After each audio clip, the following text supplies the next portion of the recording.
Alright y'all, welcome back to the channel and to some more turkey patterning. And today, we've got another new shell that we've never shot. And it's one that has been highly requested by a lot of you guys. And it's one that I also wanted to see what it would do as well. So I went out and tracked some down. So that way we could test them and see what they could actually do. And as for the shell we've got out here today, I picked up some of the Winchester Longbeard XR 20 gauge shells. These ones in particular are the 3-inch, 1¼ ounce payload of number 5 shot, moving about 1,000 feet per second. Now, I definitely want to pick up some of the 6s as well and try them, but nobody has them in stock right now anywhere. So those ones are going to be a little bit trickier to find. But in the meantime, we do have some of the Longbeard 5s out here in 20 gauge to test. You are a little bit more limited with number 5 shot with payload in a 20 gauge than you will be with 6s or something. But with these being Longbeards, even if you're limited on payload, if they can perform like the 12 gauge ones do, then we should see a decent pattern out of them. We're just going to have to test them and see what they actually can give us. And as for the setup we've got to run them through today, I brought out the Stevens 301 20 gauge here with this choke, which is the Truglo Headbanger. It's a 565 constriction, so not too tight, not too open for a 20 gauge. I figured that constriction will probably give us a decent starting point to work with, and we'll see what these shells actually do. So hopefully this combination can work out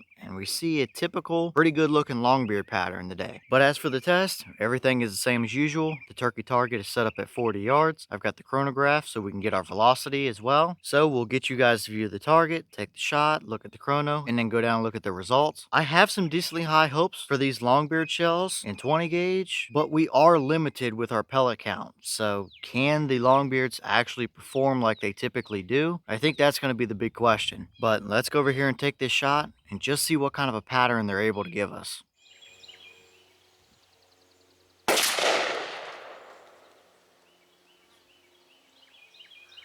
Alright, so that shell gave us 1111 through the chrono. The box is only claiming 1,000, so we are a little above their claim, but I don't think that's necessarily a bad thing. I would kind of rather than be right at low 1100s than all the way down at 1,000. So I'm definitely liking what I'm seeing up here as far as velocity goes. It might be a little bit lower than some of the stuff we get out of the 12 gauge version, but still with lead 5s at a little over 1100 feet per second, you're going to be just fine out to 40 yards. So looking pretty decent as far as our velocity goes up here, but how does our pattern actually look? Let's go down and see what it actually gave us.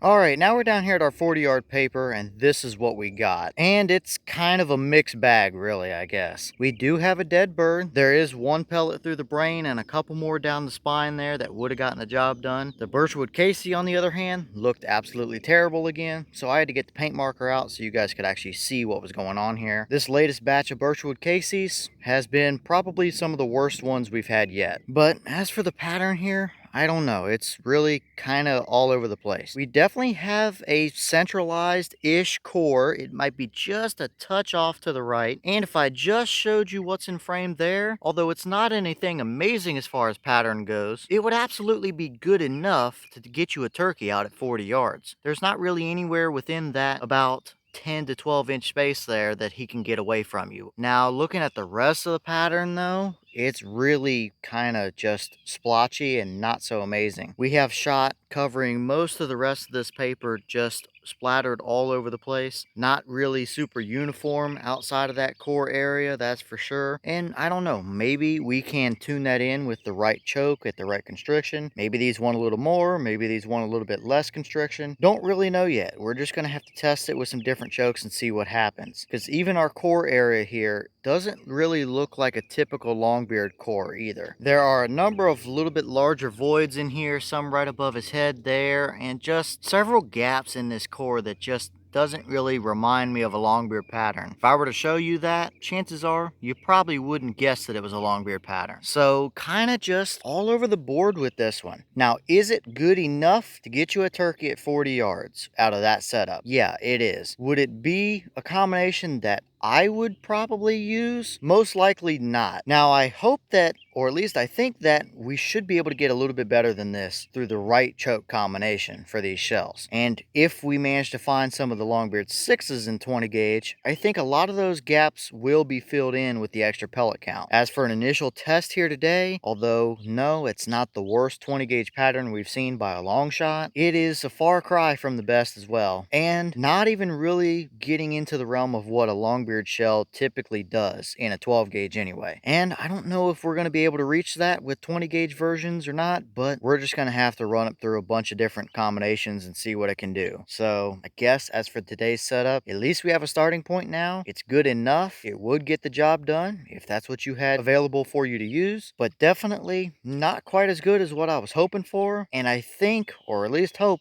that we can get a little bit better out of it. Okay, and here's the wad from that shell, and it does look and feel a little bit different than the Longbeard XR wads in the 12 gauge. It seems a little bit stiffer, and I don't know, it just looks and feels a little bit differently designed than the 12 gauge variants. Either way, there's no rips or tears or anything in here, no pinholes, there's nothing stuck down in there. As for the rest of the wad though, definitely nothing special to see. I think it opened up about like it should, so I don't think the wad is really our culprit today. It could just be the choke combo. It could just be that the 20 gauge Longbeard shells aren't quite as good as the 12 gauge. I really don't know. We're just going to have to test it more and see how all the components come together and what kind of results they actually give us.